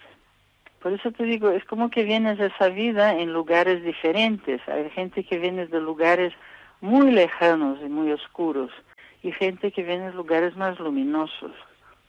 Si tú crees en la reencarnación, que eso ya es otro tema, pues evidentemente tendría una lógica, ¿no? Si no crees en ella, parece un fruto del azar. Pero como yo no creo en el azar, en ese tipo de cosas, creo que todo responde a un estado interior, a un estado en que está tu energía, ¿no? Si tú estás conectada con la luz, si estás conectada con la abundancia, si estás conectada con la felicidad, es lo que te viene. Si estás conectada con el sacrificio, con el esfuerzo y con el dolor, es lo que te viene. Y eso es el trabajo de crecimiento, es conectarte con lo que realmente es agradable y fácil. Bien. Tenemos varias personas que quieren hablar contigo, Marly. También tenemos correos electrónicos. Así que vamos a empezar a escuchar vuestros llamados al 49994000. Pregunta es para compartir con Marly. A fuerza de sufrir, me doy cuenta que dependo de la aprobación de los demás. Esto se me da en todo, especialmente al tomar decisiones más importantes. Además, tengo mi autoestima baja. La pregunta es, ¿cómo? ¿Con quién ayudarme para ir liberándome de esto que me da miedo y me ata. Por medio de mi terapeuta conocí el programa. Gracias por lo que brindan y por el afecto. ¿Qué podemos decir a esta persona, Marley? Mira, Rudyard Kipling una vez hizo una frase que me quedó muy grabada, porque decía, yo no sé la llave del éxito, pero sí sé la llave del fracaso, y es querer agradar a todo el mundo. Sí, efectivamente, sí. A mí también me impactó esa frase. Entonces, pues evidentemente, si tú necesitas la aprobación de todo el mundo para hacer tus cosas y no consigues conectar contigo misma para tomar decisiones y sobre todo para honrarte, porque en el fondo la falta de autoestima es hablar mal de sí mismo, es criticarte a ti misma todo el tiempo, es creer que no vales, o sea, no estás honrando la parte perfecta y divina que tienes dentro. Y eso es lo que hay que empezar a hacer. Normalmente la gente con baja autoestima es que ha tenido padres con baja autoestima, o padres culpabilizadores, críticos, que echa todo abajo. Entonces, como creces con este hábito, evidentemente eso se estagna dentro de nosotros y empezamos a hacer lo mismo, repetimos lo que nos han hecho, hablando mal de nosotros mismos, criticándonos, echando abajo todo lo que hacemos, viendo el defecto y no todo lo que hemos hecho bien. En fin, lo contrario de lo que hay que hacer una persona que se honra y que honra tu ser interno, tu ser perfecto. Eso es una práctica importantísima para la felicidad, empezar a honrar, no creer en tu limitación, sino en tu perfección, que está por debajo de todos los rasgos de personalidad. Eso es lo que yo le diría a esta chica. En cuanto a las almas gemelas, Marley, tema importante. Bueno, con las almas gemelas hay mucho follón, ¿sabes? Mucho follón. Hay follón cuando no son gemelas, imagínate cuando lo son. Imagínate cuando son gemelas.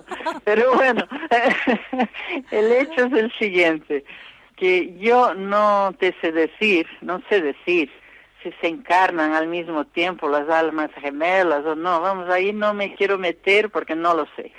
Pero lo que sí dicen los espiritualistas es que no siempre están encarnadas al tiempo. Vamos a ver, imagina que tú tienes una alma gemela dármica, o sea, una cosa positiva. Pero te has dejado aquí en el mundo físico sin resolver un problema, digamos, con un hijo o con un padre. Y entonces tienes que venir a resolverlo. Entonces, en esa vida que tienes que venir a resolver el problema que te has dejado aquí pendiente, pues no te vas a encontrar con tu alma gemela, porque esa no es la función de tu vida. Y luego otra cosa que ocurre muy a menudo es que las almas gemelas tienen deudas kármicas y no dármicas. O sea, muchas veces tienes que vivir algo kármico, o sea, algo profundamente negativo y destructivo, pero que conlleva un apego fuertísimo de tu parte energética, que te cuesta muchísimo desapegarte, pero que en realidad no es una cosa positiva, es una cosa muy destructiva.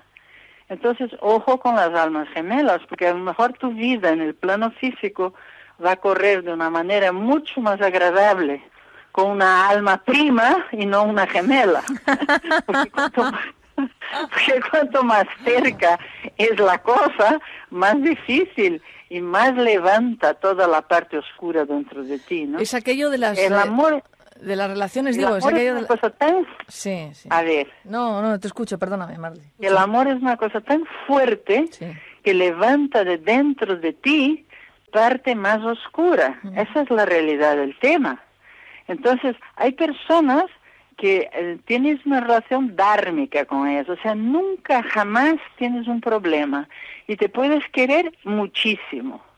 Yo tengo varias personas amigas que yo sé que tengo una relación dármica y profunda, de mucho amor, y que nunca he tenido el menor problema.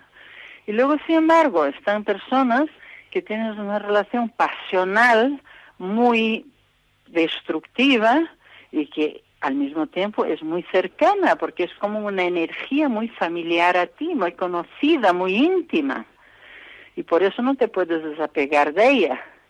Pero el hecho es que muchas veces vivir con esa alma gemela kármica es una cosa hiperdestructiva. Decía que es aquello, sí, es cuando te llama una amiga y te cuenta la última pelotera que ha tenido, gordísima, y le dices, o te dicen, por 10ª vez deja esta historia y no puedes dejarla y no pueden dejarla, y dices, mira, es que esto es puro karma, o sea, de verdad que tenemos un rollo que es karma, porque no hay manera, ni contigo ni sin ti tienen mis penas consuelo, que se dice en España. Claro, y eso es un alma gemela también, claro, pero es un alma gemela que de alguna manera no es positiva, que no es... Lo que pasa es que hay que vivirlo, porque si tú tienes que resolverlo, no es positivo, pero si tú tienes que resolverlo, tú tienes que vivir el karma, tienes que vivir el problema, Eso, tienes que vivir la pasión. Al final se resuelve, gracias a Dios, al final se suele resolver. A veces se deja a medias y entonces dicen los espiritualistas que te vas a volver a encontrar con esa persona porque hay que resolverlo. O sea que si puedes resolverlo ahora, mejor. Ya. Y de todas formas, ojo con esas almas gemelas, porque es que es como una cosa que tú sientes una familiaridad y un acoplamiento y una complicidad completamente fuera de lo normal, de intensa y de maravillosa, claro. Pero luego está el otro lado oscuro, que aparece un tiempito después y entonces, claro, estás ahí pillada por esta intimidad increíble y al mismo tiempo sufriendo las consecuencias de una relación llena de destructividad, porque se vuelve posesiva, se vuelve exigente, se vuelve tiránica y déspota y cruel. Esa es la realidad del tema.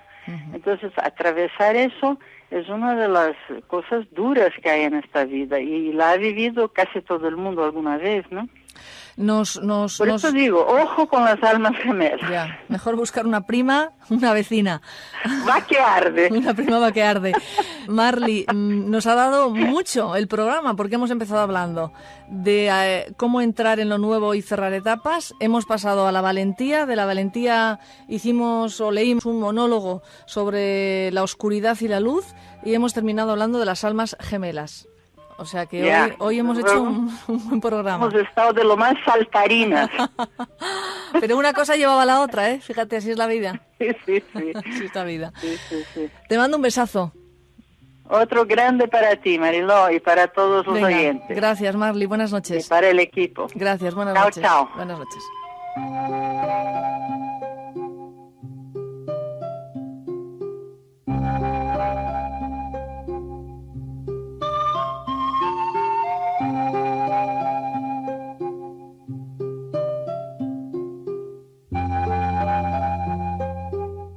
Es muy importante saber pedir. No siempre hay que esperar a que nos den lo que queremos. Puede ser que esa persona no sepa lo que tú necesitas. Así que, ¿por qué no se lo pides?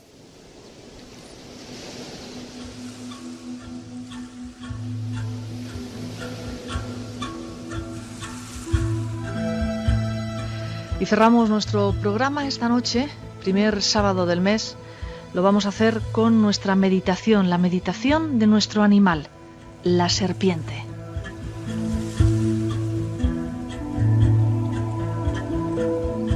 La serpiente es uno de los animales más presentes en el imaginario de la humanidad. No solo el cristianismo y el judaísmo, sino el hinduismo y casi todas las religiones le reservan su lugar. No es algo fortuito, es mortal, terrestre, silenciosa, flexible, mutable. Respira profundamente. Túmbate si te es posible en un lugar cómodo, relajándote, cerrando los ojos con suavidad.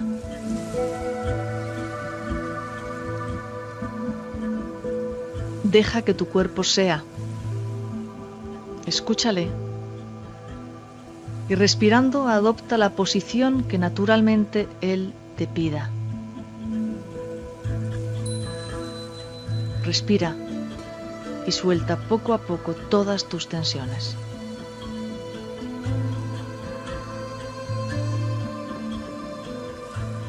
¿Cómo lo sientes ahora? ¿Es pesado? ¿Rígido? ¿Está a la defensiva? ¿O está suelto, liviano, flexible?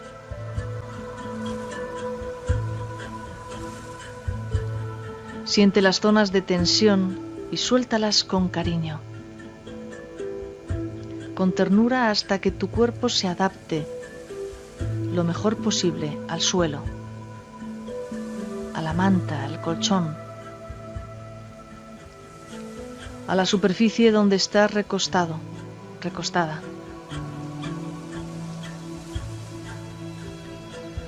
Imagina que estás en un prado, en un lugar lleno de naturaleza viva.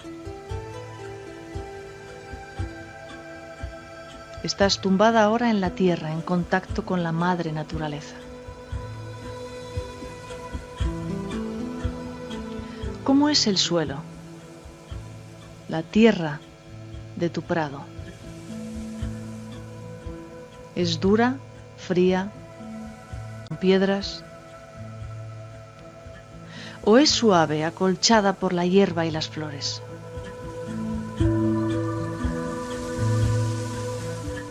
¿Te sientes acogida por la tierra o tienes ganas de subir la cabeza y levantarte?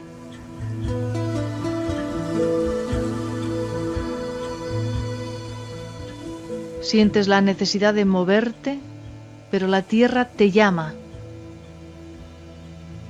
Quieres recorrer tu valle, tu prado, pero notas cómo tu piel se pega al suelo como un imán.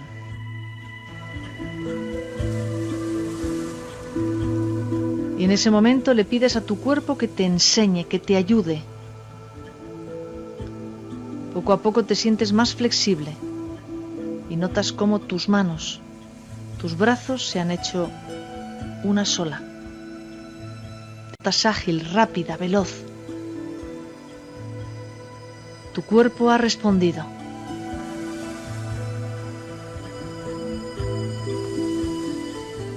Ahora eres una serpiente. ¿Cómo es tu serpiente? ¿Es pequeña como una culebra o es grande como una boa?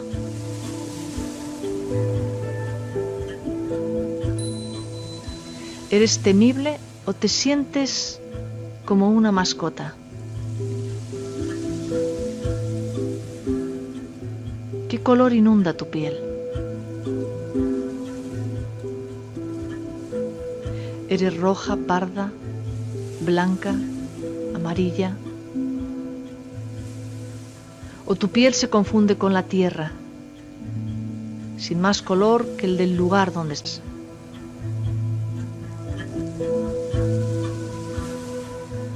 ¿Y cómo se siente la serpiente en tu interior?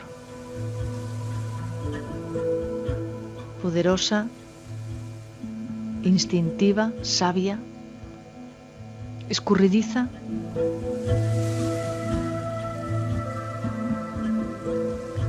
Te mueves por la tierra, por donde quiera que vas, serpenteando.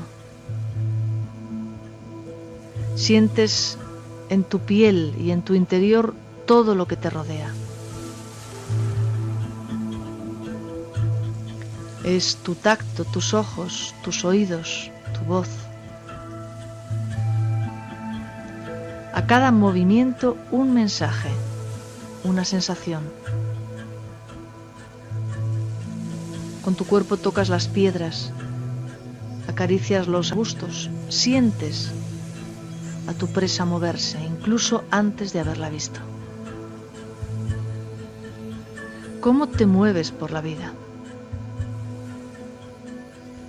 Escuchas los mensajes de tu cuerpo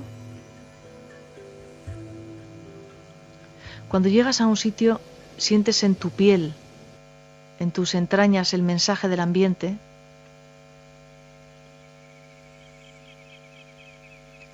Escuchas lo que tu cuerpo siente que necesitas, o tienes cosas más importantes que hacer.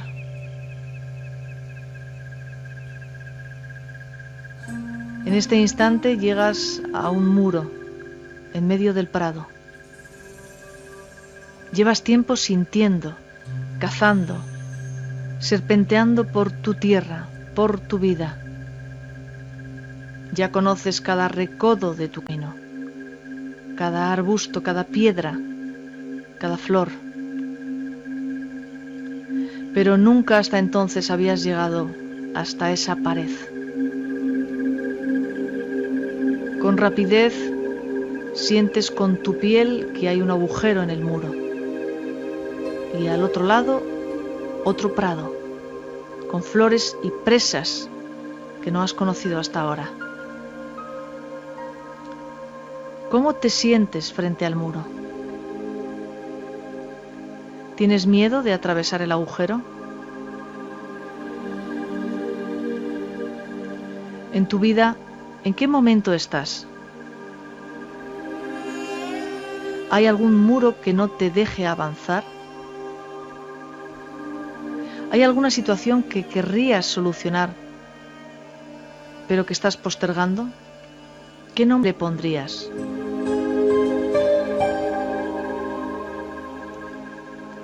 Y con confianza pasas por el hueco del muro, empujas, te flexionas, te doblas, te adaptas.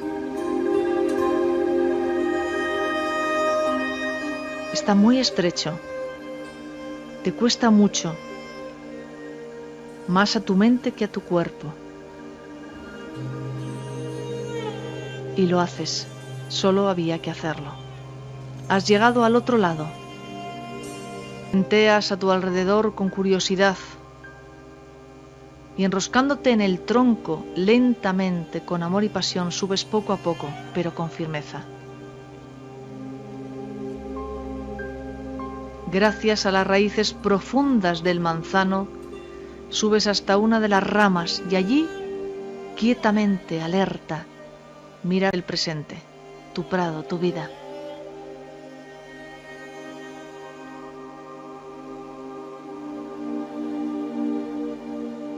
Hay una cualidad que te regala la serpiente durante todo este mes de agosto: la renovación.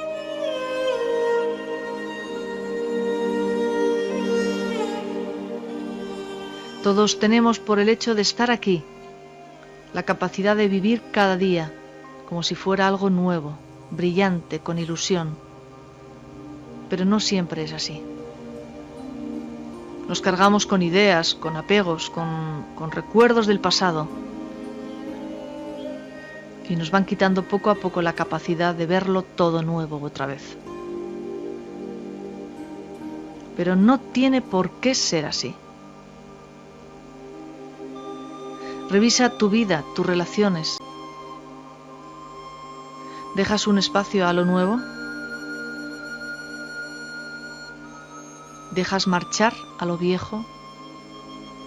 Sean personas, relaciones, objetos, trabajos, incluso ropa. Hay una cualidad que te regala la serpiente durante todo este mes de agosto: la renovación. Ángel la guarda, dulce compañía, no me desampares ni de noche ni de día, no me dejes sola, que sin ti me perdía. 4 esquinitas tiene mi cama, 4 angelitos guardan mi alma, 2 en la cabecera, 2 en los pies y otro que me quiere y me cuida también. Buenas noches.